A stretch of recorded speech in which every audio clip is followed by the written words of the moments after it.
Hola, ¿qué tal? ¿Cómo les va? Bienvenidos a otra entrega de Playoff TV. Hoy vamos a estar hablando sobre baloncesto con la estelar Regla Hernández. Pero antes, les pedimos que se suscriba, le da la campanita y que se una al play.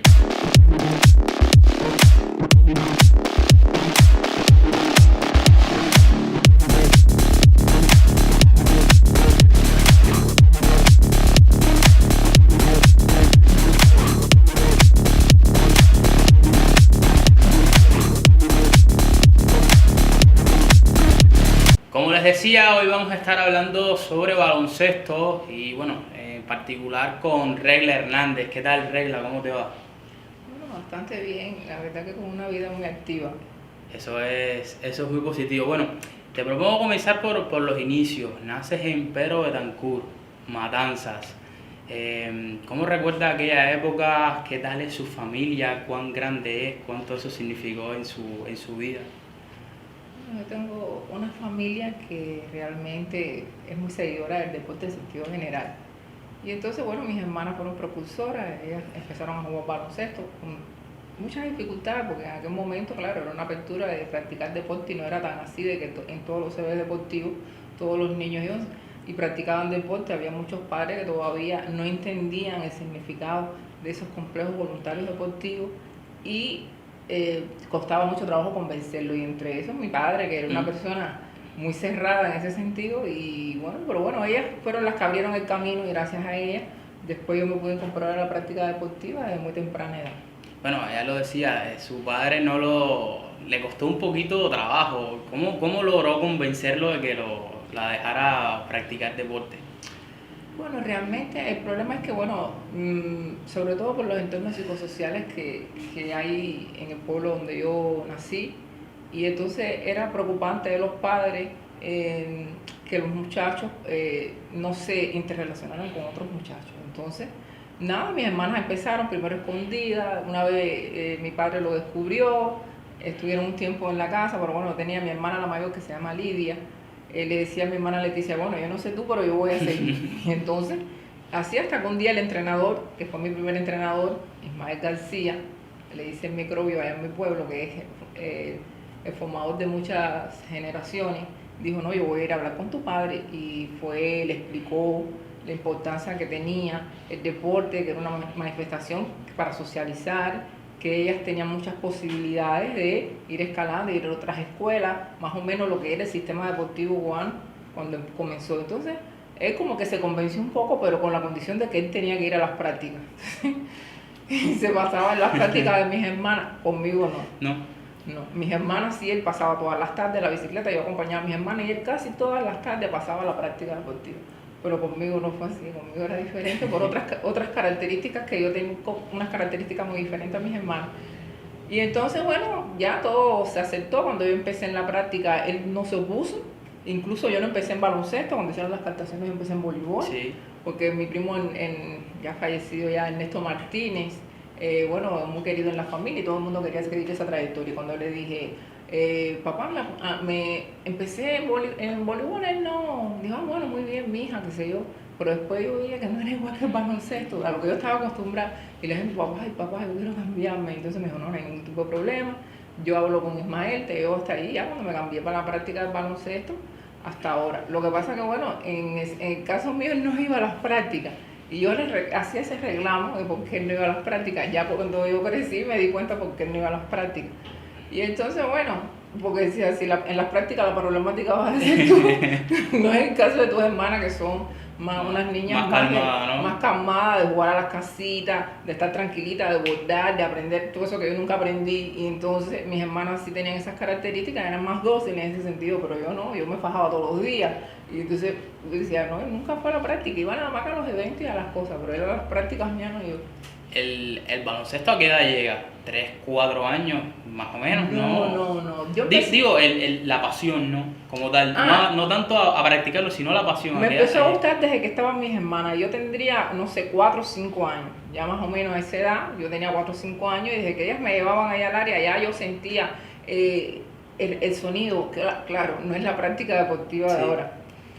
Es que en las áreas deportivas había muchos balones, ¿no? Imagínate tú, que niños, era un grupo de niñas y niños, quizás 20 hembras y 20 varones, y cada uno tenía 2 balones, hacían ejercicio con 2 balones. Cuando tú sentías desde que tú venías desde fuera, ese sonido, ese pique del balón, y eso como que te motivaba, yo quiero estar ahí, estar con los balones, la pelota, ese movimiento, ese colorido. Y entonces, no, desde que yo llegaba ahí ya me ponía también, claro, no sabía, pero me ponía en una esquinita y el entrenador decía, esa va a ser buena. Y yo decía, pero ¿cómo va a ser buena? Mis hermanas hasta se reían, me decían, sí, eso es un desastre. Ella no se concentra con nada, eso no, como diciendo, no va a llegar nunca a nada. Y entonces, con el tiempo, sí, ya yo tenía claro, yo no tenía las condiciones físicas todavía para empezar el deporte, porque yo nací con una deformidad en los metatarsos, tenía que pasar por procesos de operación, aparatos. ¿Cuántos años estuvo en ese proceso hasta que pudo practicar a tiempo hasta completo? los 8 años. A los 8 años todavía yo estaba, que yo intentaba practicar, pero era peor remedio que mi enfermedad, y luego tenía que estar hasta en silla de ruedas. No sé, ¿Cómo se le explica a una niña que no pudo hacer lo que le gusta? Bueno, mis padres en ese sentido, yo le agradezco, yo digo que yo soy lo que soy hoy por hoy, porque ellos nunca me pusieron un límite. A pesar de que tenía ¿quieres ir a jugar? Vas a jugar. ¿Quieres ir a bajar a jugar en el parque con tus hermanas, a correr? Claro, cuando yo empecé a correr yo llegaba con todas las piernas llenas, no había un equilibrio todavía, mi columna no era muy fuerte porque eso me hacía estar inclinada hacia adelante, y cuando yo subía era con las piernas. Sí. Pero bueno, ellos no me ponían el límite, y entonces ese es el carácter con el carácter que yo crecí, que no hay difícil, que me caigo y me vuelvo a levantar, y así, pero yo no, ya a los 8 años, ya tuve un proceso bastante complicado, y entonces mis padres ya se determinaron que ya tenía que operar, entonces hicieron todas las cosas pertinentes para operarme en el Centro Médico de Matanza, con la doctora Párez Núñez, que me atendió desde el principio, porque ya mi caso era un caso priorizado desde la oficina del Consejo de Estado, porque ya se demoraba mucho en el tiempo, entonces a través de Celia Sánchez, que era quien atendía esas cosas, ya nos llegó toda la orientación con la doctora Párez Núñez, que fue la que me atendió allí. Y bueno, ya después ya. pudo practicar el baloncesto a tiempo completo. Imagínate que eso fue en 3er grado, y ya en 4º grado estaba jugando juegos escolares. Mis primeros juegos escolares sin estar en la EIDE. ¿Cuánto hay de cierto en que cuando perdía o cuando no le salían bien las cosas se iba a la línea del tren y empezaba a tirar piedras? Bueno, es que, ¿qué pasa? Siempre he sido muy competitiva. Y entonces eso de perder, yo lo llevaba muy mal en todos los sentidos. Y entonces cada vez que yo perdía, y casi siempre perdía, claro, ahora yo soy profesora y entiendo muchas cosas, desde la parte psicológica y deportiva también, del entrenamiento deportivo también. Y siempre me ponían equipos muy malos. Entonces, si era un quinteto, en el quinteto yo nunca participaba con ninguna niña de las que más aventajaba, siempre me ponía. Entonces eso que tenía que esforzarme el doble. Entonces decía, tanto que me esfuerzo, pero siempre, casi siempre pierdo. Y para mí perder era... Y entonces lo llevaba muy mal, y si me ponían en un trío igual, yo estaba en el trío pero con 2 jugadoras, las menos aventajadas. Y entonces yo hablaba con mi papá y le decía, papá, ve a hablar con mi entrenador. Y entonces mi papá me decía, yo no me meto en eso. Yo no sé si hablaban o no, yo me imagino que sí. Yo no me meto en eso, tú no querías ir a practicar baloncesto, se lo practiqué todos los días, eso era un infierno allí. Entonces cada vez que perdía, como, claro, había una disciplina en el equipo y no podías estar, entonces esa cosa que tenías dentro para poder desahogarme, en la entrada del CB Deportivo, de ahí de Pedro Betancourt, hay una línea, y la línea, o sea, que tiene las piedras, esa gravilla. Entonces al frente había un muro y yo me desahogaba tirando piedras, y a veces si me regañaba o alguien decía, no tires piedra contigo también, con todo el mundo, entonces ya mi papá sí ahí me llamaba la atención y ahí venía el castigo. Y algo de esto tenía que ver con que le dijeran la bajita, o sea, lo colocaban en esos equipos porque era todavía de estatura baja para la categoría o para la edad, o sea, Sí. ¿tenía algo que ver con eso? Siempre yo fui de estatura baja para el deporte. En el momento que ya yo di el estirón, como dicen la gente, pasó mucho tiempo ya en el Cerro Pelado, llegué al Cerro Pelado quizás unos 70, no llegaba, unos 68. Y siempre tuve esa característica. Lo que pasa es que tenía muchas habilidades para suplir el tamaño. O sea, tenía mucha saltabilidad, manejaba muy bien el balón, porque yo aprendí bien en Pedro Betancourt. Cuando yo llegué a la EIDE, a ver, las EIDE son escuelas más bien de iniciación.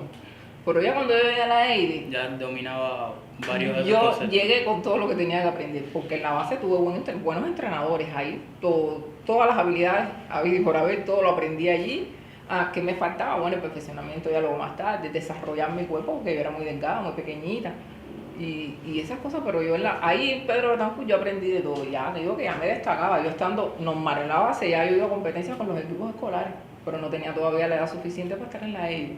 Bueno, hablando precisamente de la EIDE, que sé que hubo un primer momento que fue impresionante, una época que recuerda con mucho cariño porque estuvo en Caguama, en el complejo Caguama. ¿Cómo recuerda aquella época y por qué fue tan bonita para usted? A ver, normalmente siempre cuando se habla de las becas, Ujú. no se tiene muy buen criterio. Siempre el criterio que se tiene es este criterio de los amigos, pero normalmente mucha gente se pone muy triste porque va a estar lejos de los padres, o cuando aquello era la escuela en campo, que tenías que trabajar en el campo, pero cuando yo entré a aquella escuela, para mí no era, yo o sea, no tenía una idea de que, no, la beca, imagínate tú, la escuela de deporte, la EI de Caguama, sabía que salía todos los fines de semana, nunca me había separado de mis padres. Aparte que yo con todos mis problemas, yo nunca fui una niña que mis padres fueron muy bitongueados, no.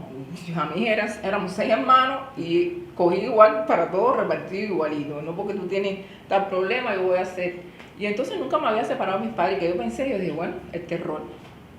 Cuando llegué a la escuela, la añoranza, y cuando yo llegué a aquella escuela, la primera vez que yo vi aquella escuela, yo dije, no, esto no puede ser verdad. Es que era como un sueño, era un estímulo tan grande estar ahí porque era el paisaje, los profesores, la forma en que estaba distribuida. Imagínate tú toda la archipélago, toda la isla, eso es como un islote largo, de Caguama, una escuela. Y entonces, no sé, todo, la alimentación, los horarios de recreación, por la mañana, esas bocinas que ponían en cada una de las casas para dar de pie, las señoras, las auxiliares que había de limpieza, era como un complejo, Ujú. no sé, era como decir, irte a un hotel, lo único que tenías que entrenar. ¿Cuánto se puede perder o se ha perdido en nuestro país en los últimos años por la ausencia precisamente de esa infraestructura que apoye a la masividad? Porque estamos hablando de niños, ¿no? Todavía falta muchísimo No, para ser, digamos, profesionales del deporte, ¿no? claro que sí, yo entré a la AIDE con 10 años. Por eso. Con 10 años, venía claro, la infraestructura de abajo es fundamental, porque yo venía de la AIDE con 10 años, pero ya a nivel de base, en lo que ahora le dicen, no sé, en el baloncesto, el caso del baloncesto, el mini baloncesto, la iniciación, ya teníamos torneos. En mi pueblo se hacían torneos todos los años, en Pedro Betancourt, ahí teníamos un central, el Central Cuba Libre, donde había una casona y la casona servía de hospedaje para niños de otros municipios y todos los fines de semana había competencia. Y si no jugábamos ahí, todos los fines de semana yo iba a Bolondrón, íbamos a Unión de Reyes, íbamos a Jovellanos, que son municipios y pueblos que están a los alrededores a jugar con el equipo de Pedro Betancourt. Porque ya desde que tú empiezas en la base, ya tú tienes que representar algo. Entonces, en este caso, yo representaba el equipo de Pedro Betancourt. Me acuerdo que como un nombre muy grande, a veces nada más que nos ponían 2 letras aquí, PB. Y ya tú estás identificando algo, un local, una localidad, tu familia que va a verte a jugar, y no sé. Y entonces ya cuando llegas a la EIDE, ya, bueno, avanzas en un nivel superior, pero ya empiezas a representar una provincia. Entonces, pero si tú no naces con eso, es que a veces llegas a la EIDE sin representar nada. Sí. Con un campeonato ya, porque cumples con el percentil, vas y entras a la EIDE, pero no tienes ese seguimiento, ese desarrollo. Tú en la base te tienes que desarrollar igual. Y entonces eso se ha perdido. Y luego también pasa un poco, regla, que al no tener digamos que todas las condiciones, muchos niños dicen, bueno, aquí estoy un poco pasando trabajo, esto es una edad y como que se alejan, ¿no? Y también los padres. Y también los padres, claro. Pero yo también entiendo a los padres, porque mis padres tenían una tranquilidad de que nosotros, y mis hermanas estaban vegadas también, que no les querían dar el permiso, y al final mi padre se dio. ¿Por qué? Porque fueron a la escuela y viste ese fe, tú ves cómo es esto, qué va a hacer aquí. Mi padre no le importaba el deporte, nos aplaudía, se ponía que le daba un infarto, pero lo es el estudio. Sí. Bueno, estudian, cómo es el sistema de estudio, todo lo otro. No, siempre preguntaban esas cosas, estaban pendientes de eso. Mi madre, que era maestra, peor. Y entonces ellos decían, no tengo problema, tienen lo que tienen que tener, van a estar estudiando, van a estar desarrollándose como atletas, van a socializar, etcétera, etcétera, pero es un engranaje, un conjunto. Luego tienen una escuela con una infraestructura, luego ellos participaban. Mi padre era, cuando aquello se llamaba, había algo en los municipios que había como, a ver, las madres se ocupaban de una cosa, las madres combatientes. Mi mamá iba a la isla a trabajar, los fines de semana, día entre semana, hacía falta apoyo. Y entonces se ponían de acuerdo. Hace falta que las madres combatientes de Pedro Betancourt el miércoles estén aquí a limpiar la piscina o lo que sea. Entonces estaban dentro del proceso. Y luego por el otro lado los padres, mi padre también era como, él era como el presidente de la asociación de padres de la EIDE. Y ese siempre estaba... Entonces siempre teníamos un control sobre nuestros padres. Nuestros padres controlaban el proceso. Ahora no suele ser así, ahora tú ni te enteras, es cuando te mandan a buscar, qué hacen, no sé qué. Entonces, hay muchos padres que yo haría lo mismo, no entiendo, no soy parte del proceso, no me identifico, no apoyo a mi hijo para que esté. Y ese digamos que apoyo cercano que tenía su padre con usted, un poco que se rompe en cuanto a distancia de kilómetros cuando tiene que venir aquí a La Habana, a la ESPA. ¿Cómo convenció a su papá para que la dejara venir a La Habana, a la ESPA? ¿Qué pasa? Que mi padre, yo mientras estuve en la isla no hubo problema porque, bueno, ya te digo ya cómo era el sistema entre... Sí.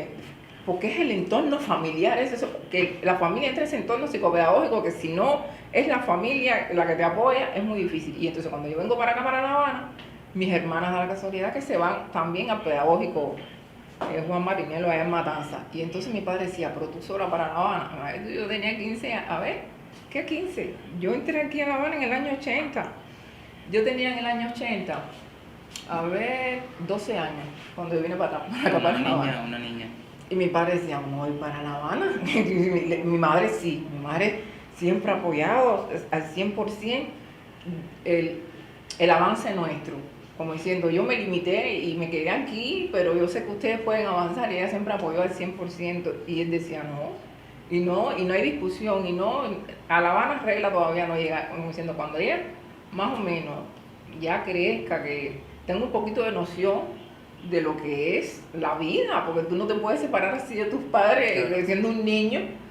Y entonces eso me tenía muy afligida, porque así yo tenía el corazón apretado, porque ya yo, a ver, en los juegos escolares ya yo veía a las muchachas que estaban en La Habana, claro, eran Beatriz Perdomo de la provincia, estaba Rebeca Cárdenas, también en ese equipo, y ya yo veía a las muchachas de mi pueblo y decía, la ansiedad esa por decir, yo quiero también, ya ser grande, y entonces mi padre que no, y ya la matrícula fueron a los entrenadores de la EIDE, el comisionado, le dijo, Bebo, tienes que definir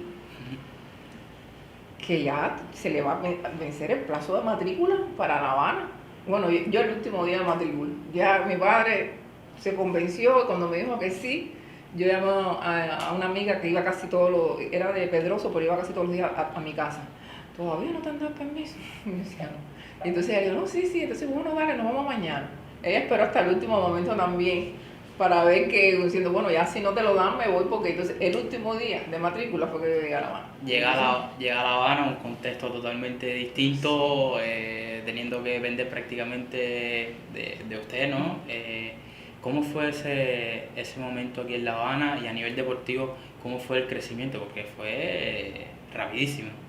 Bueno, yo llegué aquí a La Habana, y cuando llegué a La Habana, llegó una escuela también muy bien estructurada. Ojalá, yo sueño con que algún día se pueda hacer. Y entonces yo llegué a la ESPA, eso era la Escuela Superior de Perfeccionamiento Atlético, Giraldo Córdoba Cardín.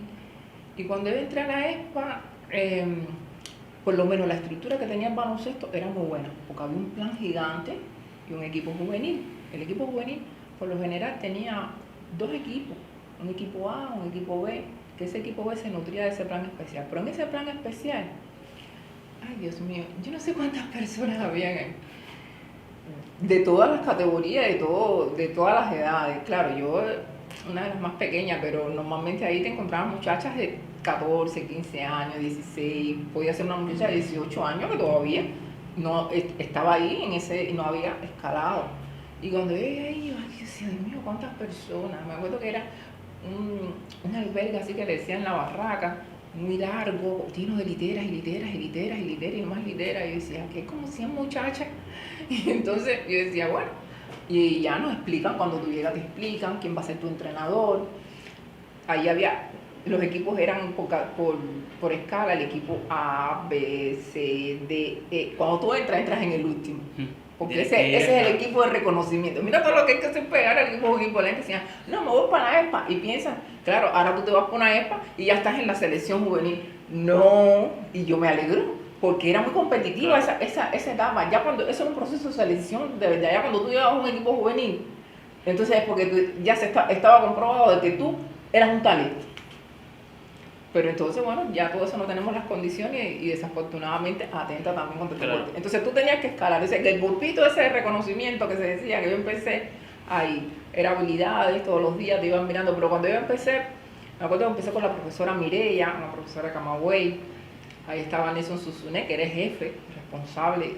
Nelson Delgado, es un profesor de Villa Clara, que era responsable de todo aquel grupo de muchachas, que yo no me enfrentaría hoy en día a un grupo de eso, porque es una responsabilidad y es bastante complicado. Entonces, ya ibas escalando, segundo grupo, y así. Entonces, en el mismo año, ya llegué al primer grupo del plan especial, ya con un grupo de muchachas matanceras, claro, todavía muy menuditas, me llamaban mucho la atención, me regañaban mucho los entrenadores, porque yo hacía cosas que no tenía que hacer en el sentido del área de juego, porque es como soy tan competitiva, pues yo quería ser siempre buena y mejor, y no reconocía que todavía no tenía el tiempo. Quizás la calidad deportiva sí, pero no el tiempo, la madurez, el físico que hay que tener para enfrentar un equipo de baloncesto. Entonces me fue bien y hubo un tiempo que me apagué un poquito, porque cuando tú llegas a los equipos, tú tienes que tener un referente mucho mejor, que te obligue a superarte a ti misma. Entonces cuando yo llegué al primer equipo, yo llegué como una zona de confort. Y digo, bueno, ya estoy aquí, ya me relajo, porque de aquí a que pasa al equipo juvenil, ya con 12 años, 13, tú no puedes pasar todavía el equipo juvenil. Pero no, entró el profesor Roberto Santi Esteban, me acuerdo ya retirado. Y cuando entró el profesor Roberto, me miraba, lo pusieron en ese primer grupo de entrenador. Yo venía con muchas ganas, recién retirado del equipo nacional de baloncesto de Cuba. Y nosotros los mirábamos mucho, una persona muy alta, no sé qué, muy cariñosa, muy carismática. Y él me miraba. Y me dijo, prepárate que a partir de mañana vamos a empezar a hacer esto. Y yo le decía, ay Roberto, yo no puedo. Y me decía, tú sí puedes. Y entonces te va incentivando a hacer cosas ya que están por encima del nivel tuyo y posiblemente de un atleta juvenil. Sí. Y entonces decía, vamos a empezar a donkear. Sí. Yo decía, Roberto, vamos a empezar a donkear. Me decía, sí. ¿Con cuántos pasos cruzaba la cancha?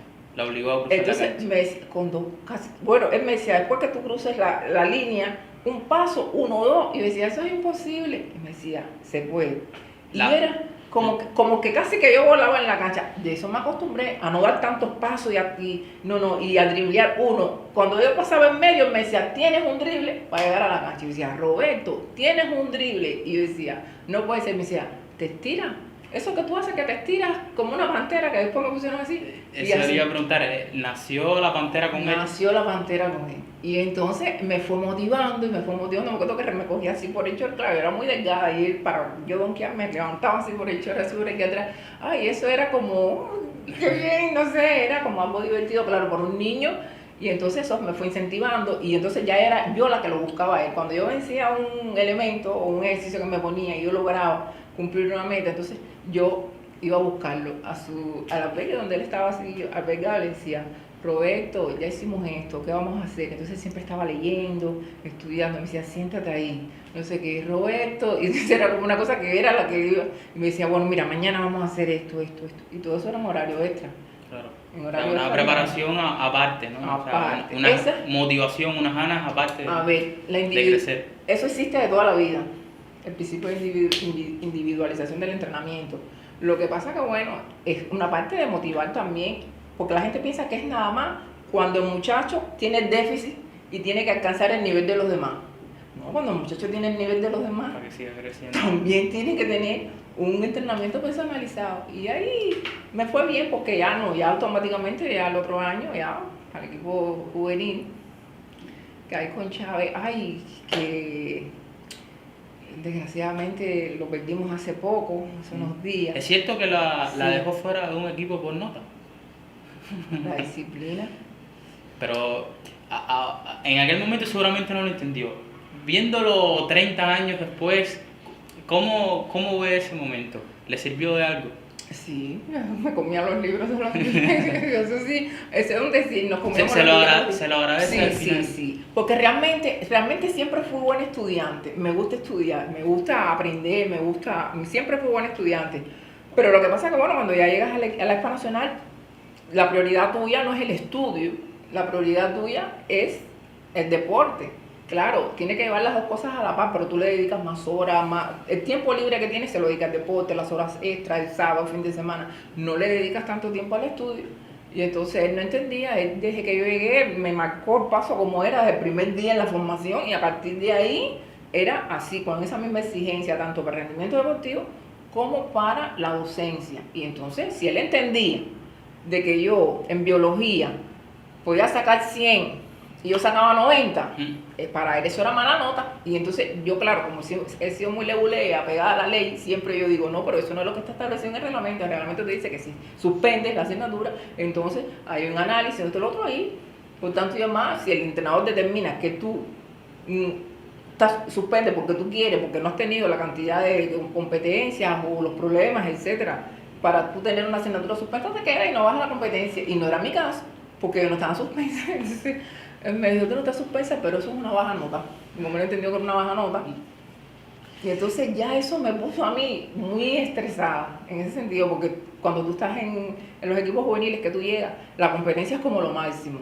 Claro. El salir, el competir, el representar a tu país. Entonces cuando te dicen así, te quedas porque sacaste baja nota, tú dices, ay Dios, entonces ya, aunque estés cansado por la noche, estudias un poco más y eso te obliga a que no puedes, y te obliga también, viéndolo 30 años después, como tú dices, a decir, si tienes un potencial, no lo puedes desperdiciar, por mucho que tengas otras actividades que priorices, pero tu potencial es ese. Si eres buen estudiante, tienes que continuar siendo buen estudiante. Claro. ¿Cómo llega al equipo nacional? ¿Cómo es ese primer proceso de llegar al equipo nacional? ¿Cuántos años? Ese primer año que creo que no fue tan fácil. Todos los cambios llevan una adaptación. En el caso mío, yo nunca me adapté mucho, porque ya empezando desde abajo, y cuando llegué a juvenil pasó lo mismo. Ya desde que llegaba tenía responsabilidades. Ya dependes de un resultado, tú dependes de una estrategia de equipo.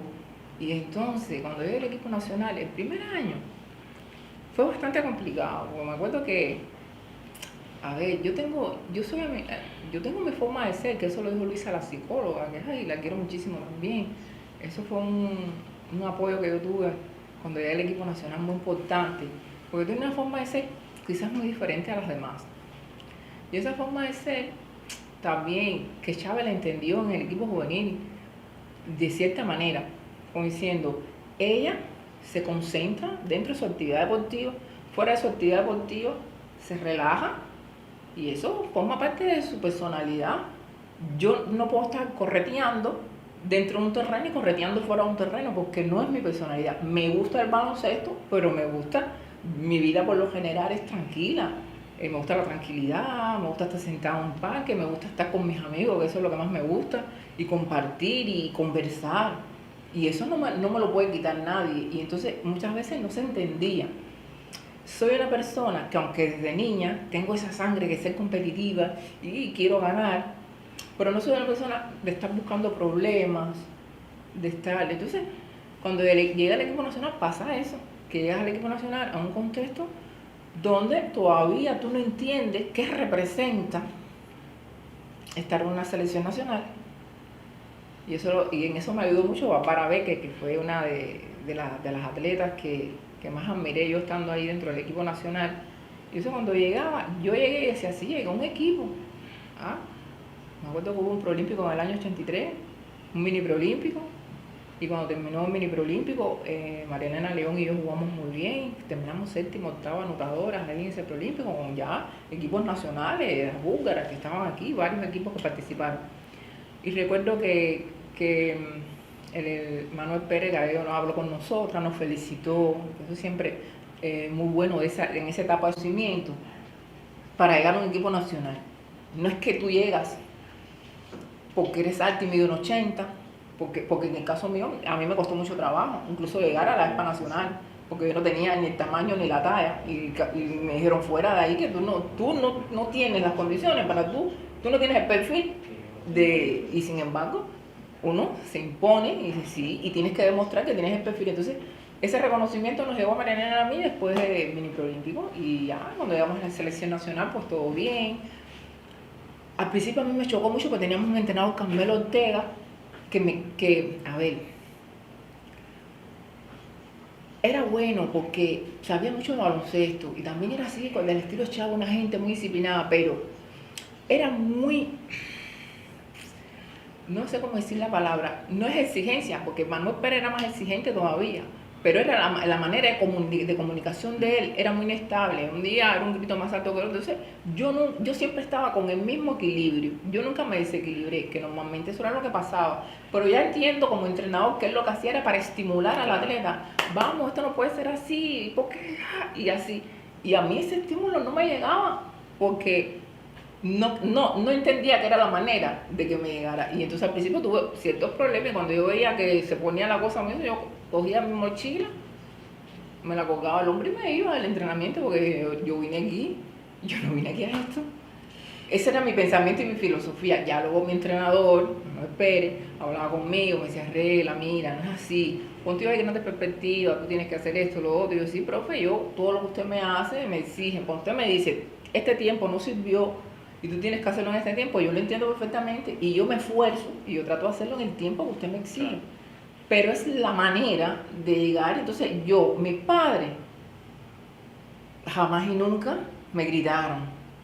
Mis entrenadores de la base tampoco. Chávez tenía un carácter fuerte con la disciplina, pero muy cuidadoso a la hora de llamar la atención, muy respetuoso, muy. Entonces, ¿cómo yo voy a ya que el equipo nacional hace gritos y cosas? Entonces, no.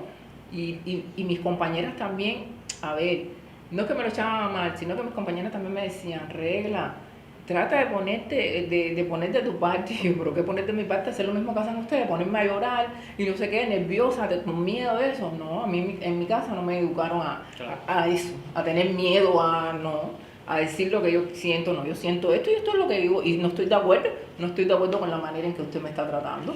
¿Cómo fue el cambio de posición? Porque sé que hubo un cambio de posición y que... Ya. Sobre todo a nivel físico, ¿cómo fue eso?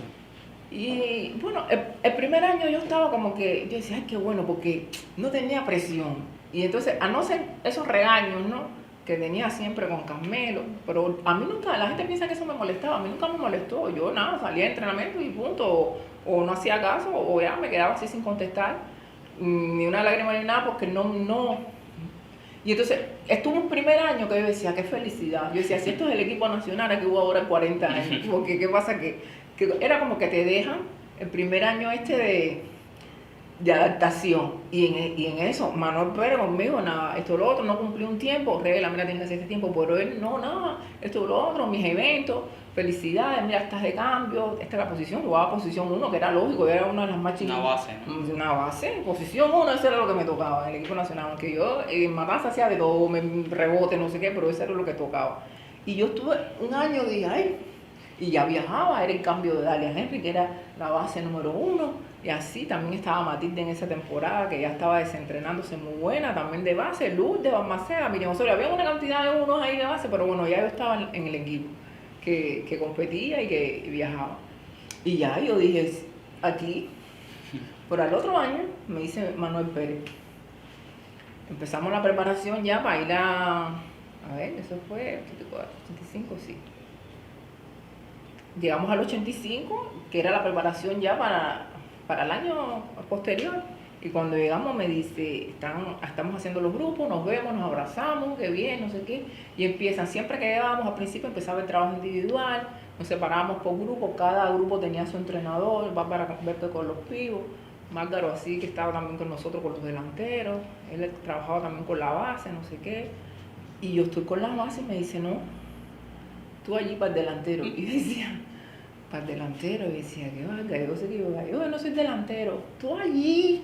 Y decía, pero ¿cómo es delantero? Si los delanteros miden, yo lo veo en unos 70, yo creo, yo miden por lo general unos 80, compulentos, tienen otras condiciones, otras características, porque es la posición más fuerte que hay en el baloncesto, porque es un intermedio ahí entre los Sí. jugadores base y los jugadores pivot. Y entonces yo decía, pero ¿cómo me voy a poner aquí? Y yo veía a Dalisca, la veía a Zenaida McCarthy. Y yo decía, Dios mío, si aquí yo no voy a hacer nada, ¿qué voy a hacer? Y era ahí. Y al otro día yo me fui con los defensas y me dijo, tú eres ahí. Y yo empecé ya a decir, ya él no cuenta conmigo, ya me dijo, no te voy a regalar el viaje, tienes que hacer equipo ahí. Como diciendo, tú has que hacer equipo, pero ahí es donde tienes que hacer equipo.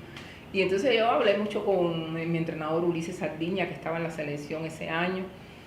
Y le dije, me voy para mi casa, no voy a estar aquí perdiendo el tiempo, porque eso sí nunca me ha gustado, estar perdiendo el tiempo en un lugar como que... Y entonces me dijo, no, él es muy inteligente, confía en él, si él te tiene en esa posición es porque él tiene perspectivas contigo, no sé qué. Y decía, pero que yo un delantero, no te das cuenta mi físico, mi eso, yo...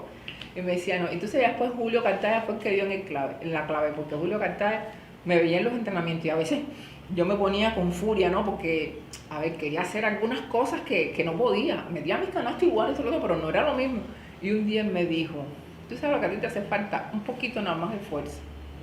Ya, tú teniendo un poquito más, a ti, porque a ti no te gusta hacer fuerza. ¿Verdad que sí? Que yo lo hacía, pero cuando había que hacer en el gimnasio pesas y eso, los ejercicios de musculación, yo era muy Perezosa. perezosa. Por ejemplo, cuando había que correr, ay, sí, me gustaba correr porque me gusta estar al aire libre. Mira la pista, la gente se ponía, ay, la pista bajo el sol y sufría. Y yo decía, sí, porque me gusta, no me gusta estar en un lugar así encerrada. Y para mí correr sí, la pista sí no tenía problema con eso.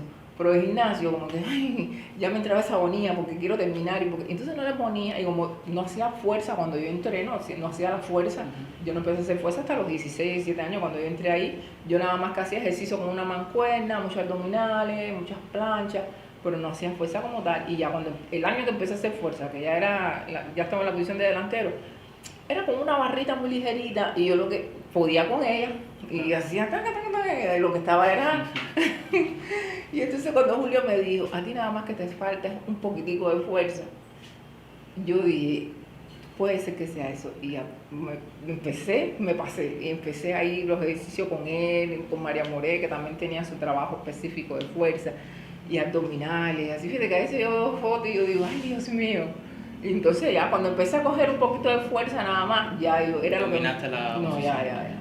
Porque era lo que me faltaba, un poco de fuerza, porque esa posición es de mucho contacto físico. Entonces normalmente te pasas en el suelo, si no estás fuerte, te pasas en el suelo, si haces una pantalla, un giro, rebote, si no estás fuerte, puedes hacer mucho, pero si no estás fuerte, no, entonces me faltaba fuerza. Y eso fue, y empecé, ya llegué, imagínate tú que eso era por grupos según las pruebas, por grupos de pesas, y yo terminé en el primer grupo con los pibos. Ya no eran ya los delanteros se me quedaron ya, entonces los pibos de más fuerza tenían dos grupos, y entonces con un grupo hacía la fuerza de brazo y otro con otro la fuerza de pierna. Un monstruo. En esa época se empezó a construir como que digamos que el Dream Team cubano, ¿no? De baloncesto femenino. Por decirlo, por poner algún nombre, ¿no? A la generación dorada, para no llegar tanto, ¿no? Ya en el 86 logran terminar sexto en el Mundial de la URSS y había varias jugadoras que 4 años más tarde hicieron historia, ¿no? Leonel Borrell, usted, Dalia Henry, Barbara Becker. ¿Qué pasó? O sea, ¿cómo se llegó a ese momento? Porque eso no lo hace de un día para otro, hay un proceso detrás. Hay un proceso detrás, pero ¿qué pasa? Que el otro día también salió una publicación que estaban hablando sobre este Dream Team de Estados Unidos y muchas cosas que la gente no entiende. Y yo digo que, a ver, pueden haber muchas individualidades. Y de hecho, cuando yo entré al equipo nacional, las había. Leonor ya tenía un nivel muy superior al nuestro, Bárbara Becker también. Pero a veces las individualidades no bastan. Tienes que tener un equipo que trabaje con el mismo objetivo, que las diferencias a la hora de estar en el terreno queden fuera, que existe la diferencia porque no todo el mundo tiene el mismo patrón de conducta fuera de un terreno, que entonces hay afinidad. Me acuerdo que a mí el entrenador me decía, no, porque siempre tienes que estar con Leonor, con Dali, incluso desde que yo entré yo dormía con Leonor Borrera en la habitación y así, y nos queremos muchísimo, hablamos todos los días nos saludamos, buenos días, hoy en Sí. día. Pero también yo tenía otro grupo afín que era más joven, que Claro. Juana Díaz, Dania Cañizares, Olga Lidia Diez, y entonces todo eso tiene que hacer un balance, que no solo las individualidades, sino el respeto de una a la otra, el apoyo que uno le da a la otra, el objetivo que tiene que ser común, el entender, por ejemplo, que eso siempre yo admiro mucho a Melpisco, que jugaba con nosotros, que quizás ella no era una jugadora de anotar muchos puntos, pero era clave en la época que jugaba. Después, infelizmente, bueno, se lesionó y ya no era. Entonces, por ella era un león, como diciendo, no, esto es lo que hay que hacer, tú tienes que coger por aquí porque yo tengo que hacerte una pantalla para que tú tires bien lo que yo tengo que hacer para que el equipo. Un equipo, ¿no? Un Y equipo. entonces eso no se logra en 2 días, porque cuando yo entré, imagínate tú, yo entré a finales del año 83, todavía ese equipo terminó preolímpico. Me acuerdo que se fue a los Juegos de la Amistad en el 84, y ya cuando ese equipo regresa es que se renueva La selección. la selección. Entonces, tú empiezas con una selección nueva en el año 84. No es que se fue todo el mundo, se quedó Bárbara, de ese equipo se quedó Bárbara Beque, se quedó Dalia Henry, que era muy jovencita, le decían la lechuga, pero estaba ahí con nosotros. Se quedó María Moré, se quedaron 2 o 3, pero fue una avalancha. Entonces, ya el equipo que terminó en el Proolímpico tenía un objetivo. Y el objetivo era cumplido. Ellos terminó su ciclo del año 84 muy bien, porque yo creo que muy buen Proolímpico, muy buenos Juegos de la Amistad. Ya termina un ciclo y empezó otro equipo nuevo, y eso en 2 días no se hace, porque digo, ya, eso es una caracterización muy buena que tienes que hacer de afinidad, de resultado, de rendimiento, de quién rinde más cuando está en el terreno. Eso es una estrategia técnico-táctica, pero también de equipo, de dirección. De dirección, claro. Y no éramos las mejores del mundo, No. lo digo yo así, pero estábamos entre las mejores del mundo como equipo. Quiero preguntarle, porque el año 88 hubo Juegos Olímpicos en Seúl.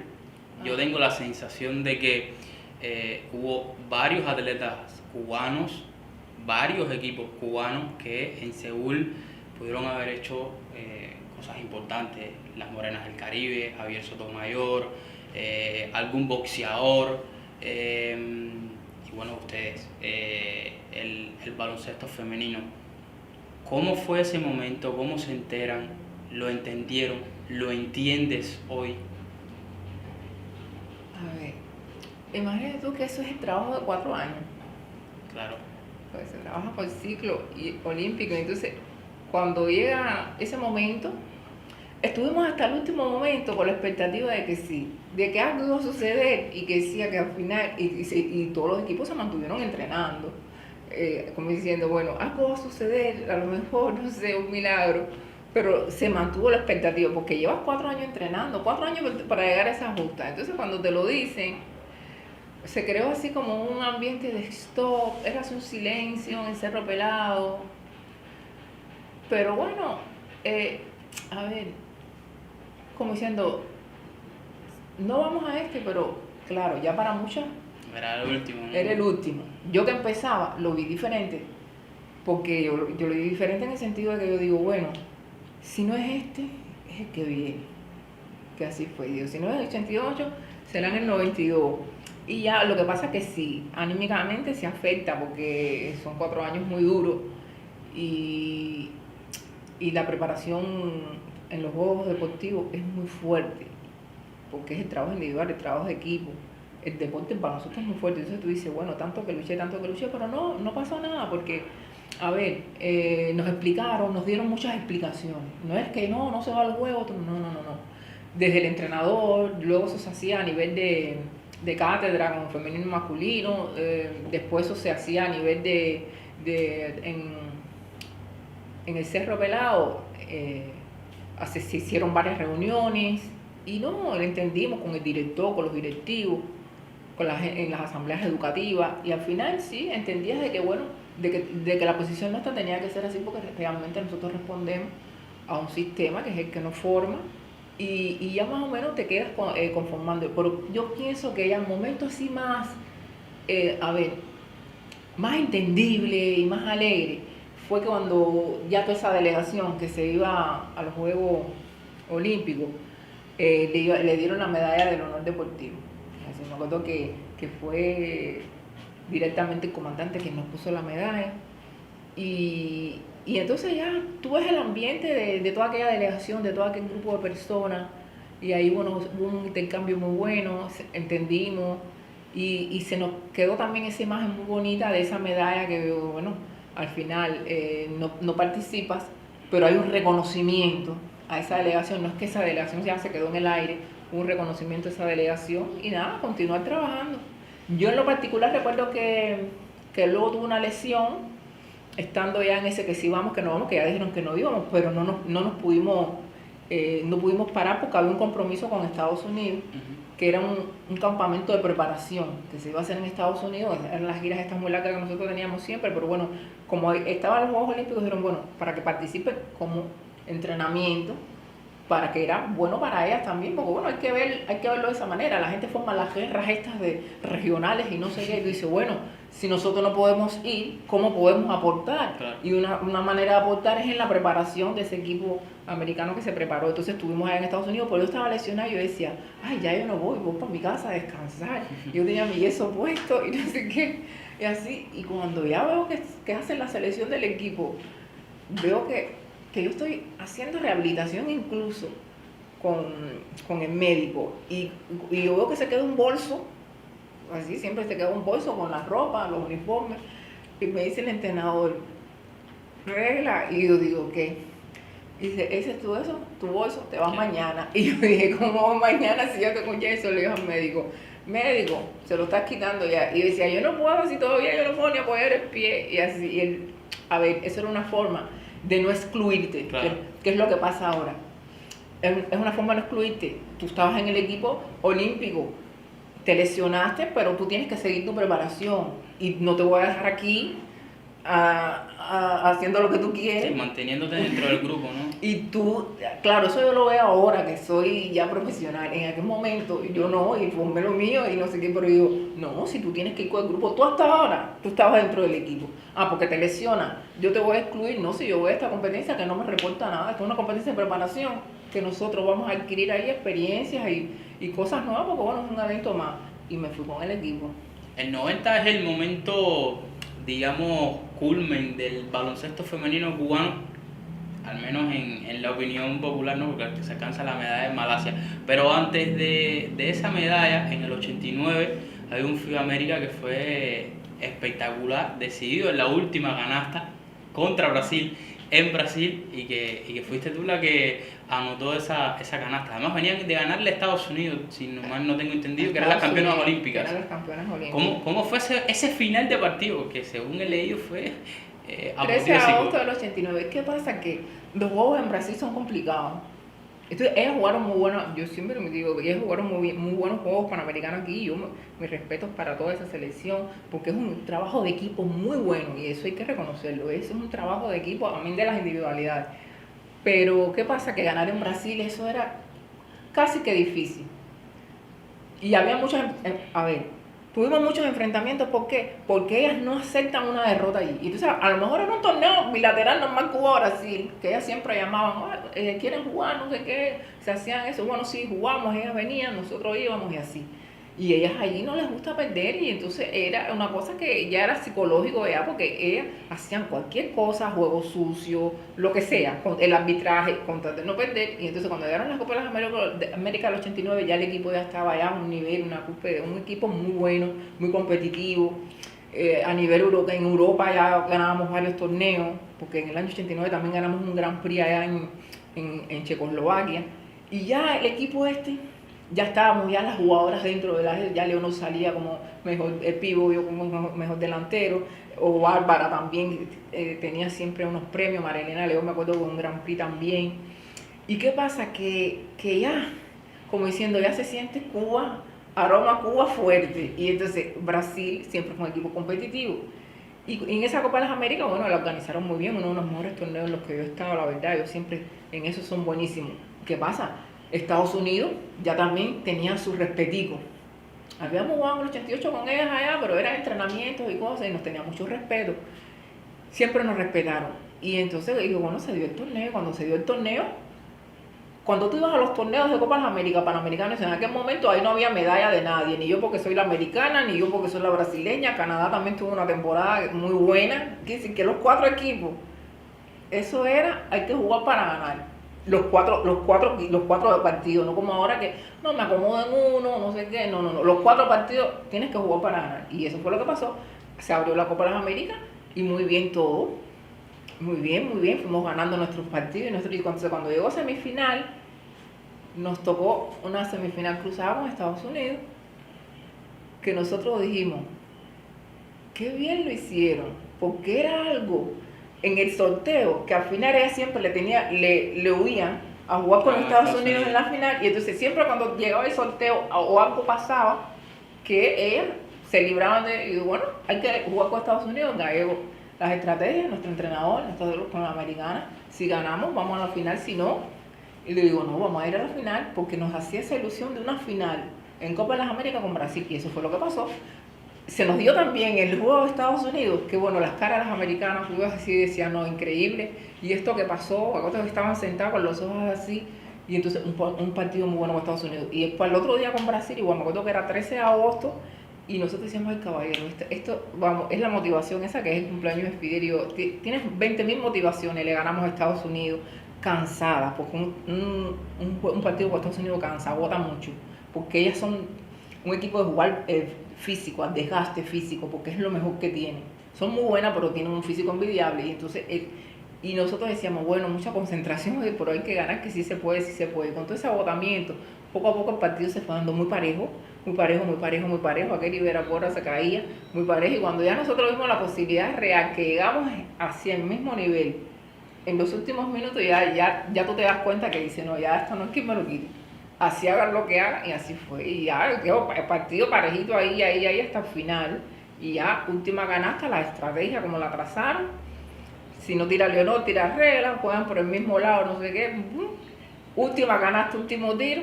Ellas se quedaron con la boca abierta, ya impresionante, porque no es tanto ganar el título, sino en Brasil. Claro. Y con el público en contra. Que además el público brasileño es muy parecido al cubano, ¿no? Sí, pero demasiado. Nos quería muchísimo. A ver, profesionalmente, es un público que adoraba el equipo Cuba por ser tan competitivo, por la calidad de equipo que teníamos. Pero no. La rivalidad era muy grande. Era muy grande, entonces a la hora de salir de ahí con seguridad, con esto te movían la guagua, a veces te asustabas un poco porque la gente, pero en realidad es un público que te quiere, pero es así, el brasileño es muy fanático. Malasia 90, bronce en el Mundial. Sé que en su momento no lo entendieron del todo, o no apreciaron del todo la medalla, porque pensaban que podían un poquito más. Sí. Porque ya te digo, ¿quién nos ganaba? Así, a ver, realmente ya ahí no había quien nos ganara. Ya decía, bueno, las americanas ganábamos y perdíamos. Brasil, que era otro equipo incómodo que también teníamos también. Las rusas ganábamos y perdíamos, que de hecho en ese evento de semifinales le ganamos a la rusa. Entonces tú decías, ¿a quién? Y se apareció un equipo yugoslavo. ¿Qué pasó en el partido? Muy bueno. A mí siempre los equipos yugoslavos y las jugadoras yugoslavas, para mí, yo siempre lo digo que Agnes Neme, la primera vez que la vi jugando aquí en el Preolímpico, para mí esa fue la jugadora que más me marcó, de que yo quiero ser como ella. Y luego teníamos unos delanteros, la Bonsai, que era un delantero yugoslavo, un equipo muy bueno. Lo que pasa es que en esa etapa ellas estaban como que apagaditas. No estaban en el bombo como decimos nosotros. Y nada, se apareció un equipo yugoslavo que nos hizo un buen partido y mucha atención en ese partido, un partido de muy pocos puntos, cuando nosotros siempre llegábamos a 90 puntos. El entrenador lo decía, para ganar más hay que anotar más de 90 puntos, porque era un equipo ofensivo. Después vinieron otros arreglos y eso, pero ese equipo era ofensivo. Y él decía, para ganar más a mí hay que meter más de 90 puntos, porque él los tenía garantizados. ¿Qué pasa? Que ese equipo era un equipo muy defensivo que aguantaba mucho la pelota. Nosotros nos acomodamos a ese ritmo, no fue nada del otro mundo, que nos fuimos de ritmo y entonces queríamos asegurar tanto la pelota que a veces a lo mejor yo estaba solo y no tiraba de tres y se la daba a Leonor o Leonor daba un doble pase y cosas así y el entrenador decía, vamos, jueguen, como diciendo suéltense que eso no es su juego. Y pasó así porque realmente cuando miras las estadísticas, el juego estuvo muy parejo, no hubo nada del otro mundo, pero bueno, se nos atravesó un equipo de un lado y nada, hay que reconocer también. Sí, claro. Y en ese torneo, usted Y Leonor se llevan el premio, o sea, el quinteto ideal. Estábamos en el equipo todo estrella, que eran 12 jugadoras, que yo ni me lo creía, porque yo decía, yo, ¿a qué voy a quererme yo? Pensaba que era que el entrenador me estaba molestando, nos tocó. Miren que tienen una recepción, tienen que ir abajo al lobby. Y oye, decía, eso es para mantenernos activas, que no sé qué. Que sí, que están entre las mejores jugadoras del mundo, que no sé qué, pero nos lo dijo así como una cosa. Y yo dije, ay, Leonor, no sé qué. Y yo, bueno, vamos, bajamos. Y bajamos. Y se tienen que ir con una camiseta Cuba. Me acuerdo que yo veo la foto y yo andaba, que yo creo que no era en una camiseta oficial de juego. Y bajamos con nuestras camisetas, no sé qué. Y cuando preguntamos en el lobby, y preguntamos, ¿dónde hay alguna actividad, no sé qué? Y nos dijeron, sí. Y nos indicaron. Y cuando nosotros abrimos así, ay, que vimos que era verdad. Así estaban las cámaras, había una rueda de prensa, las jugadoras, empezamos a gritar, sí, como diciendo, sí, Leonor, es verdad. Porque me hizo mucha ilusión, porque, ¿qué pasa? Que ese reconocimiento que te lo da la federación, que es quien normalmente en esos eventos eligen los entrenadores, pero bueno, ya has visto, bueno, te lo da la federación y eligen los entrenadores extranjeros. Entonces, es un reconocimiento de decir, bueno, mira, si las muchachas se lo merecen, claro, de estar aquí en todos estrella, porque realmente, como digo yo vi delanteros que no estaban ahí, que para mí, buenísimos también, pero es como un reconocimiento a ese esfuerzo de que tu trabajo como delantero en tu equipo te hace llegar a un mundial, a tener resultados, a ganarle un equipo americano, a ganar una Copa de las Américas. Porque más bien es eso, porque para mí no hay jugadoras buenas ni malas. Yo digo, esos son reconocimientos por algo que tú haces que irradia en un colectivo. Claro. Que eso lo aprendí también después. 1991, Panamericanos de La Habana, no se puede ganar la medalla de oro, los brasileños tomaron desquite, ¿no? Jugaron muy bien. Yo a cada rato así veo imágenes así de juego, claro, se ve cansancio, muy pocos contraataques nuestros, pero ellas jugaron muy bien con unos porcientos de efectividad súper elevados, quiere decir que había una concentración para ese partido muy buena, y eso hay que reconocerlo, jugaron muy bien, mis felicitaciones, y además me alegré que fueran ellas, porque era un equipo que nunca se dejó caer. Estaba Hortensia y Paula, empezaron con muchachas muy bajitas, con las imaguas jugando de pivo. Prácticamente los pibos de Brasil eran de mi tamaño. Cuando empezó Hortensia y Paula empezaron, quizás tenían una grande, Marta nada más que era. Y ellas nunca se derrotaron. Siempre fue un equipo de vencer. Y yo siempre lo dije, cuando aquí llega un delantero, nunca me equivoqué, que era lo que le faltaba. Y cuando yo gané, ya. Y fue poquito a poco y nunca se dejaron derrotar. Entonces, ya a partir del Juego Panamericano ya sí se veía un equipo de Brasil. Y ya, bueno, ya en el año 92. Pero, ¿cómo se llama? Ya estaban ya en ese contexto olímpico, que a veces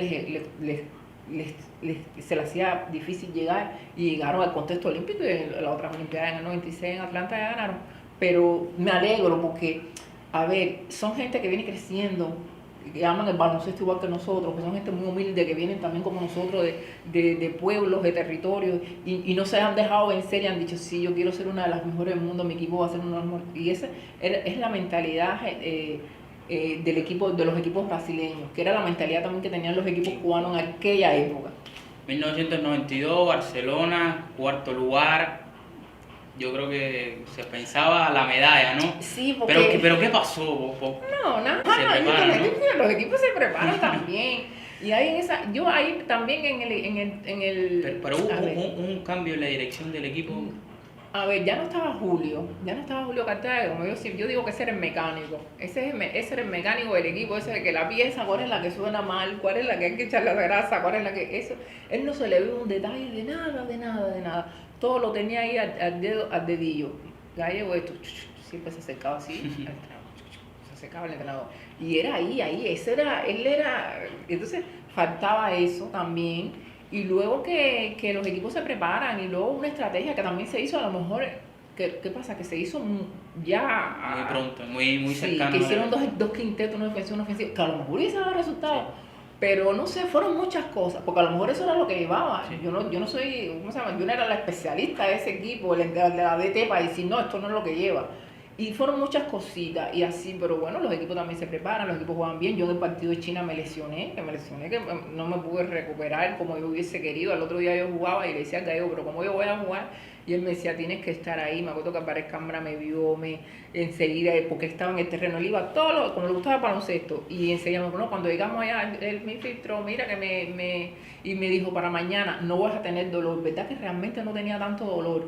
Pero no podía levantar ni el brazo. Y yo le decía al entrenador, ¿pero por qué me pone? Si yo no... Entonces me decía, es que tienes que estar ahí. Para que yo no pueda jugar, Claro. tienes que estar ahí. Y no lo hice mal, yo más corría, bajaba la pelota, a veces no podía ni pasar, no sé qué. A veces ya cuando me tocaba tiro libre decía, ay Dios mío, y veía, porque no podía ni levantar. Pero bueno, él tenía razón. Él decía, tienes que estar ahí, porque si pongo otra persona, va a defender a Leonor, va a ayudar a la defensa de Leonor. Claro. Y entonces, y ya eso lo entendía, también jugar así con ese dolor es muy difícil. Es muy difícil. Y ya luego, eso fue lo que pasó en el juego de Estados Unidos. Y aún así, perdimos por pocos puntos y estuvimos hasta el final ahí muy... Pero bueno. No pudo ser. No pudo ser. Pero yo pienso que sí, que esa Olimpiada estaba para medalla. Aunque un cuarto lugar olímpico, la gente dice... Y la gente se pone, ¿por qué no llegaste a la medalla olímpica? Pero un cuarto lugar olímpico, yo estoy muy satisfecha con ese cuarto lugar olímpico. Porque, a ver, mi propósito yo desde que empecé a jugar baloncesto, que yo estaba en mi pueblo, en Pedro de Betancur, que llega la idea de Matanza, siempre estuve en equipos muy débiles, muy suaves, y yo decía, bueno, si yo logro mejorar ese resultado, yo siempre estuve complacida, decía, Matanza va a ser muy difícil, claro. Ya en la época mía sí el equipo sí llegó a ser campeón en juegos escolares. Pero yo, campeón en juegos escolares porque yo metía 50 puntos, claro. ¿Entiendes? Pero yo entendía que si no era así, no pasaba nada, porque los equipos no eran de la misma talla, había siempre una diferencia. Y cuando empecé a viajar con el equipo juvenil, que veía los equipos juveniles extranjeros, también yo decía, se compite, si se coge la medalla, bienvenido sea, pero tú tienes que reconocer de que tú no eres tan buena como ese equipo. Sí, que al final perder o ganar está en un detalle, ¿no? Claro. Al final la medalla pudo ser o no. O no sé, el lío es participar, hacerlo bien y que reconozcan tu trabajo. Y entonces en los equipos juveniles siempre lo hicimos así, en los juegos juveniles que yo participé, y en el equipo nacional también. Era eso, y mi entrenador siempre era esa lucha, como diciendo no bajes la cabeza, diciendo nunca bajes la cabeza, porque a veces te daba impotencia, como diciendo no puedes, me decía no bajes la cabeza, es eso, tú puedes, tienes que matarte ahí, tiene que ser buena como tú. ¿Qué pasó en el 93? ¿Qué pasó para Ponce?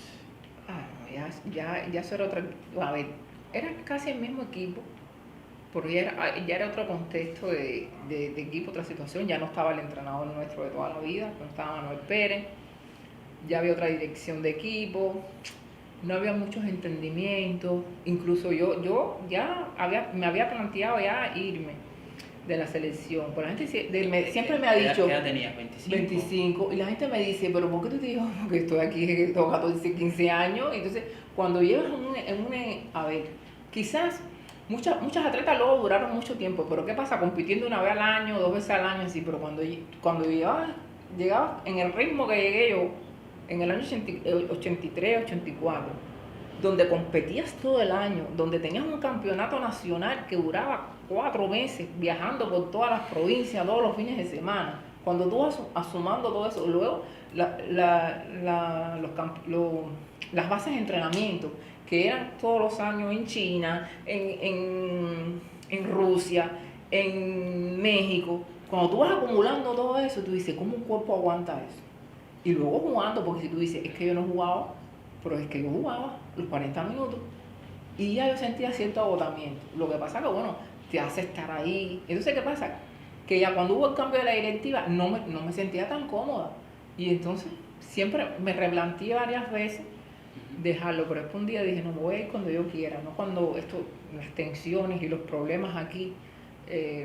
¿Por qué no vas a Ponce? Ay, pues sucedieron ahí muchas cosas. Y entonces nada, estaba en la delegación y ya, decían que era posible migrante y nada. Y Un momento que no te lo no explica. entraba, no te lo entraba explica. ahí, no entraba, eso no entraba, no llegaba, pero bueno. Eso influyó mucho eso Sí, en el retiro, en mi carácter, no tanto en el retiro porque dije que me iba a ir en el cuando yo carácter, quería, sí. pero en mi carácter sí, hasta ahora, hasta hoy. Porque yo no era como yo soy, esa cosa que tengo yo ahora, que enfrento todo como tiene que ser, no dejo que nadie, si no es así, no dejo que nadie se dirija a mi persona de esa manera, si no tienes razón, no, me tienes que respetar, entonces a partir de ahí sí yo tomé ese, ¿entiendes? Ese carácter sobre eso, porque claro, estás más joven, con 25 años, y te dicen eso y te quedas así, sabes que no tienes razón, pides una explicación, ¿por qué? No, porque uno lo dice, que imagínate tú, que el contexto, que tu carácter, que tu actitud, y yo, ¿no? ¿Cuál es la actitud? Y entonces te quedas ahí a ese nivel. No, ya yo no. Ya a mí que dame una respuesta. A no sé a qué nivel, pero hay que dármela. Y entonces ya yo me he puesto, a partir de ahí, ya cuando yo reflexioné que pasan los días, digo no. Ya a partir conmigo, tú me dices que no, pero no es el no y ya. Y yo, vamos a ver si tú tienes razón y vamos a ver dónde nos vemos y cuándo. Y entonces eso sí cambió mi carácter en ese sentido, como que bueno, lo vi lógico, pero bueno, ahí están las decisiones. Me alegro que me haya pasado eso, porque yo tuve que cambiar luego muchas actitudes, muchas decisiones en mi vida y muchas cosas que pienso que si no me hubiese pasado eso, no, hubiese vivido un idilio diferente. Y yo me alegro que a veces te pasen cosas adversas como esa. Eso te ayuda a ti a crecer, a formarte, a tener otros juicios de las personas. Entonces, no, sí, me dijeron, no, esa persona no es, ya. Pero recuerdo que después cuando se acabó Ponce, venía el Mundial de 94 y empecé la preparación normal. Y yo no entiendo nada. Porque si es no confiable para aquí, es no confiable Sí. para Ponce, para Dinamarca, para Rusia, para España, para Italia. Y nada, y seguí entrenando y me fui a mi juego, era un campeonato del mundo del año 94. Y ya me fui a mi campeonato del mundo del año 94, normal, que se dio. Y No ya me pasó nada. en el 96 No, ya sí. no van incluso ni a Atlanta. No. Porque Estaban en la preselección entrenando. Y estuve hasta el último momento, pero ya llegó un momento que dije, no me siento bien, no estoy bien físicamente, anímicamente. Físicamente no, porque yo tenía buen físico, yo dije que yo me convertí en un monstruo. Y aparte que no entrenaba como tenía que entrenar, yo iba a las competencias igual, tenía el mismo resultado, máxima anotadora, ganaba, no había problema con eso, estuve una gira en China, pero yo estaba lesionada también. Y tenía una mano que yo decía, se me puso muy fea y eso también me molestó mucho, porque hubo una desatención ahí. Y ya yo dije, no voy a forzar más las cosas. Me acuerdo que cada vez que me hacen una entrevista, se recupera, no se recupera, que se dio un día para el cambio, me dijo, no, eso lo decides tú, te pueden pasar muchas cosas, si te das un golpe, no sé qué, y él me dio la mano, mandó a buscar a mi entrenador, a mi médico, porque la verdad que se me puso muy fea. Y luego allí, ¿no? En el Fran País, a las mejores atenciones, y ahí él nos atendía directamente, él era directamente, ¿no? Como que tú que fue, me miró, me dijo, vamos a hacerte lo otro, vamos a hacerte este tratamiento, todo, pendiente a todo, el yeso, cuando te lo pongan, viene para acá, y es todo. Y ya yo decidí ya que, ya no. ¿cómo fue ese momento? No, ya un día me vi así, dije, estoy ya que muy cansada, que ya después clínicamente ya sé por qué estaba tan cansada. Yo estaba muy cansada, muy cansada. Yo tenía un agotamiento físico y mental muy grande. Y ya dije, me acuerdo que le dije a padre mi hija, me parece que ya yo no voy a ninguna parte, que quiero estar tranquila, descansar, tener mi familia. Me dijo, piénsatelo bien, ya tú sabes las consecuencias. Y yo, no importa las consecuencias. Hubo muchas. No quiero, no, yo soy a mi manera, no es que muchas consecuencias, sí, muchos juicios, muchas cosas, pero a ver, la gente decía juicio no, que si podía ir, que si no podía ir, eso lo iba a determinar yo, si yo quería ir y si no quería ir, si quería seguir arriesgando mi salud o si no quería arriesgando mi salud, se arriesga mi salud, y yo llegué y dije no, porque ya una vez competí lesionada y no me gustó nada. A veces yo competía lesionada, pero muchas veces cuando compites lesionada y no hay un resultado, el resultado se va a sacar a la persona que tenía que rendir y no rinde como tenía que haber rendido. Entonces, no quiero competir más lesionada, no quiero nada, si no estoy bien en condiciones, y además psicológicamente no estaba bien tampoco. Porque tenía muchos problemas familiares también. Y yo decía, si yo no estoy al 100%, no voy a ir a una olimpiada, de paso. Si yo estoy al 100%, si voy a una Olimpiada a competir, pero si no estoy al 100%, como hay que estar para estar en los Juegos Olímpicos, no voy. Y nada, y con mi yeso ahí me quedé y dije, no voy, no voy. Y determiné que no iba. ¿Cómo se lo tomaron los directivos del Bueno, baloncesto cubano? no, yo en eso le agradezco mucho a Ruperto Herrera, siempre, que él era el presidente de la federación y era una gente también muy, muy correcta, pero también muy entendible. Y yo recuerdo que entre tantas reuniones y cosas que tuve, en una reunión que No, tuvimos no en se la entendía que se retirara.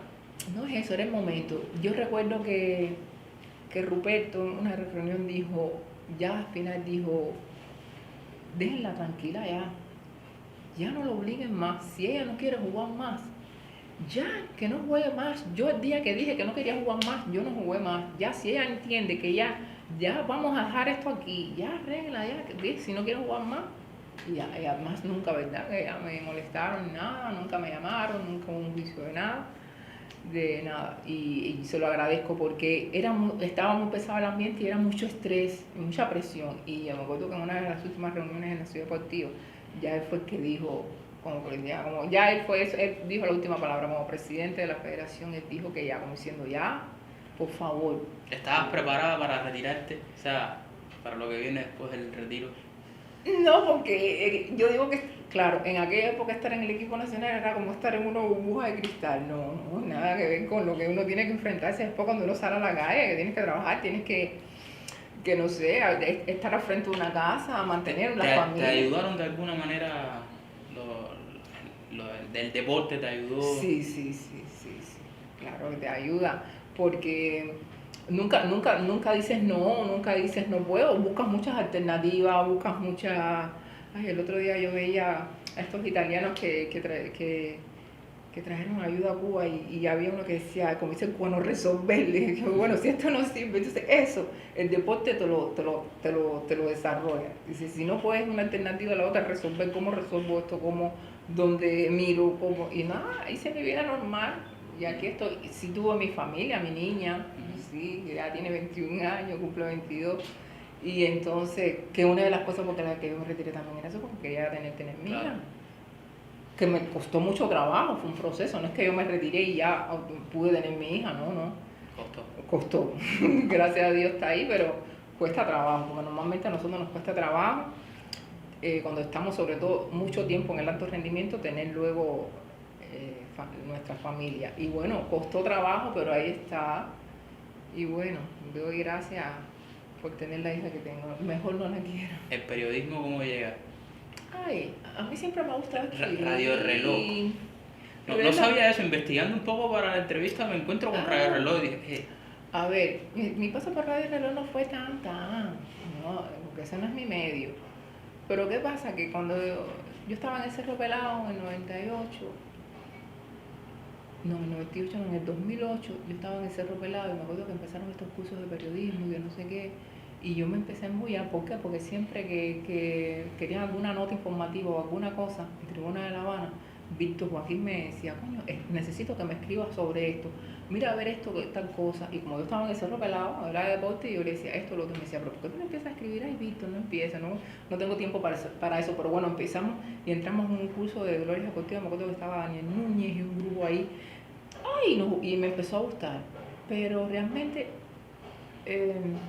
vino porque Víctor fue el que dijo, ¿y por qué no vas a hacer el diplomado de orientación? Y yo, porque yo no me veo trabajando en el periodismo, esto no es mi mundo. ¿Cómo que no? Y al final estuve allí creo que fue uno de los últimos diplomados que se hicieron de reorientación en esa época.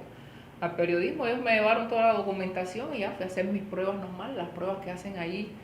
Me acuerdo que lo hicieron en el Instituto Internacional de Periodismo y nada, bien ahí, qué sé yo, cuando me vi al final en el listado.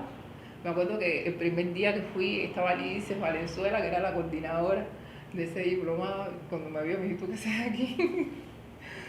Y le digo, profe, bueno, aquí estamos, me gusta el medio, quiero aprender. Y realmente ahí hicimos ese diplomado, muchas cosas buenas, todo tipo de periodismo y Lice nos incentivaba mucho. Y me gustó. Lo que pasa es que luego yo hacer las dos cosas no podía. Estaba en el Cerro Pelado, colaboraba por la noche en el turno de noche de Radio Reloj, y eran muchas cosas. Y al final dije, quiero decidir por un medio y por otro. Y siempre me ha gustado más ese mundo, ese medio, me ha gustado más. Entonces ya me fui a Radio Reloj. Cuando me fui a Radio Reloj, después la directora, me acuerdo que en un tiempo de disponibilidad, estábamos en un proceso de disponibilidad y no había plaza. Me decía, es que no tengo plaza, yo te quiero aquí, pero no tengo plaza. Entonces me dijo, vas para el área ahí de cuadro, que tengo una plaza ahí. Y ahí me quedé y yo decía, si me quedo ahí después no voy a poder hacer nada en la redacción. Tú verás que sí, que te coordinas. No, cuando ya te metes en otra cosa administrativa te cuesta mucho trabajo. Y bueno, ahí aprendí mucho, ahí aprendí todo esto de los proyectos y las cosas, porque es un medio, Cultura tiene otro medio, es un medio muy diferente al nuestro y me alegro, paso por ahí porque ahí he aprendido muchísimo y de cómo se hacen las cosas, cómo se puede apoyar desde la cultura, desde lo que escribe, desde lo que hace, cómo eso puede impactar y cambiar una realidad. Y entonces ese medio me maravillaba por eso, por todas las cosas que se hicieron. Lidia Valenzuela tenía un proyecto que hizo allá en San Antonio de los Baños. Me acuerdo que pasó un ciclón y ella dio la idea, ¿por qué no empezamos a escribir? Nos vamos los fines de semana. Y decía, pero eso va a llevar a algo. Bueno, llegó al final, eso después de muchas ayudas, reconocido, patrimonio, y la UNESCO apoya. Y entonces tú dices, ¿cómo es posible que haciendo, motivando, incentivando y haciendo un poco de coordinaciones, se pueda tener un resultado? Entonces ese mundo me maravillaba por eso, porque sí, cómo haciendo cosas, trabajando en equipo, aportando cada cual su granito de arena, se puede transformar tanto la sociedad, porque al final es una transformación social. Y eso es lo que me enamora a mí, me enamoró del ICRT, de lo que es cultura, y yo los aplaudo y veo que en esta etapa tan difícil de pandemia, que yo los veo, los medios, cómo a través de los medios se ganan muchas batallas, se hacen cosas, y eso me gusta, es que a diferencia del deporte, el deporte tiene un contexto social que también cambia, pero que no se aprovecha como se tiene que aprovechar. Se ve nada más esta parte élite, y yo soy de las que digo, cuando me dicen mis proyectos, yo no, mis proyectos son de desarrollo local, mis proyectos son en la comunidad, mis proyectos... 3x3 y tiro libre. Ah, sí, tengo un proyecto de 3x3 que va para el desarrollo local. ¿Dónde es? Bueno, a ver, hay proyectos institucionales que son proyectos extensionistas, que bueno, son proyectos que están ahí, que están en la universidad. Los dos están en la universidad. Ya el de tiro libre se convirtió en una línea de investigación dentro de otro macroproyecto. Y luego el de 3x3, bueno, lo tenemos ahí, que es un proyecto extensionista, que también tenemos involucrados a los niños y eso de la comunidad. Pero mi sueño no es ese. No, ¿cuál es? Bueno, ojalá más adelante se me dé. Porque yo hace 10 años yo tengo ese sueño de cómo transformar una comunidad a través del deporte, a través de la actividad física, de la actividad deportiva, a través del 3x3 o a través del tiro libre o de las 4 esquinas, como me sugirió un compañero de un grupo gestor hace unos días, de cómo tú transformas una comunidad, una localidad y cómo ayudas a ese progreso y a ese desarrollo local a través de la actividad deportiva. Ese es mi sueño. Lo que pasa es que, bueno, hace 10 años empezaron, que yo trabajo en el ICRT, y yo me dije, bueno, empiezo, pero ahora otra vez se está retomando. Entonces toda esa gente que estaba hace 10 años conmigo, oye, Rela, ¿tú crees? Proyecto de desarrollo local. Vamos a buscar una comunidad, ¿te gusta La Habana Vieja? ¿Te gusta? Y me están incentivando. Y yo creo que sí, que ya es la hora. Rela, ya casi para terminar, ¿alguna vez quiso jugar en el exterior? La gente piensa eso, nunca. Nunca. No, nunca. A ver, yo siempre juego en el equipo Cuba y no veo otra manera de representar lo que yo soy. Quizás a lo mejor si se hubiese dado, porque hubo una vez que casi nos vamos a Oviedo, casi todo el equipo completo, a la universidad, a jugar por la Universidad de Oviedo, allá en España, pero no está dentro de mí. A mí se me dio, yo nací, me desarrollé en este medio, crecí, llegué a un equipo Cuba, pero como que no formó parte de mi expectativa futura de jugar en el exterior baloncesto. A lo mejor de hacer otras cosas en el exterior sí, pero no de jugar baloncesto. ¿Qué pasa con el baloncesto cubano femenino? Bueno, el masculino también, pero en específico en el femenino. No se va a unos Juegos Olímpicos desde Sydney. Después de haber ido a 3 de manera consecutiva, 92, 96 y 2000, no se va desde Sydney al baloncesto femenino de los Juegos Olímpicos, aunque con Alberto Zavala estuvieron ahí más o menos cerca. es más o menos cerca de relativo. Sí, relativo. Todavía muchas jugadoras de las que se formaron en aquella época estaban en esas selecciones, la de Enrique y de Águila, todavía estaban en esas selecciones en esa época. Pero pienso que nada, que hay que cambiar. La gente tiene miedo a los cambios. No podemos perfeccionar nada porque se perfecciona cuando hay resultados, cuando está bien hecha la obra. Y entonces hay que cambiar y cambiar muchas cosas. Y la gente dice, no, que se cambia la directiva. No, no tiene nada que ver con eso. Es cambiar el contexto y el proceso de formación de los atletas desde el inicio hasta la cúspide. Hay que cambiar estrategias, hay que cambiar muchas cosas y empezar. Y este trabajo de desarrollo local, de inclusión de las niñas, que ojalá eso algún día dé resultado desde el barrio, desde la comunidad, a ver hasta dónde llega, que incluso yo pienso que pueden llegar a ser grandes atletas, grandes figuras, sin tener que pasar por selecciones nacionales. ¿Le parece que su generación está todo lo reconocida que se merece? No, qué va, si nunca, el año pasado fue el 30 aniversario y nunca me dijeron felicidades en ningún lado. Y yo he visto felicitaciones hasta no sé, del palo y la lata, una cosa así. Y yo digo, y ese que ha sido el mejor resultado de la historia del baloncesto femenino. Eso es historia. Yo no quiero que hablen de mí. Pero sí del equipo. Pero bueno, del equipo sí. Sí, porque es una generación muy grande que ese resultado del 90, yo creo que empieza en el año 79, que yo pienso que fue la primera vez que un equipo de baloncesto, un equipo americano, y dijo, sí, estamos aquí, somos cubanas, amamos el baloncesto, podemos y sí se puede. Y yo creo que es ese recorrido del 79 al 90, una generación, sí, varias generaciones pasan por ahí. Y entonces si no reconocen eso, Dios mío de mi vida, pero bueno. Y a la última, el partido de su vida. No, año 90, Ciudad Deportiva con Estados Unidos, primer partido, no recuerdo bien exactamente en qué mes fue, fueron empecé de mayo o junio, 2 partidos, que era la primera vez que venía un equipo americano a jugar aquí en esa época, y año 90, sí, primer partido. Y yo digo que a veces uno dice, ¿cómo es posible? Es como si estás poseído, porque es que todo fluye, la preparación psicológica, la física, la técnica, la táctica, entonces es como un complemento de todo, no mío.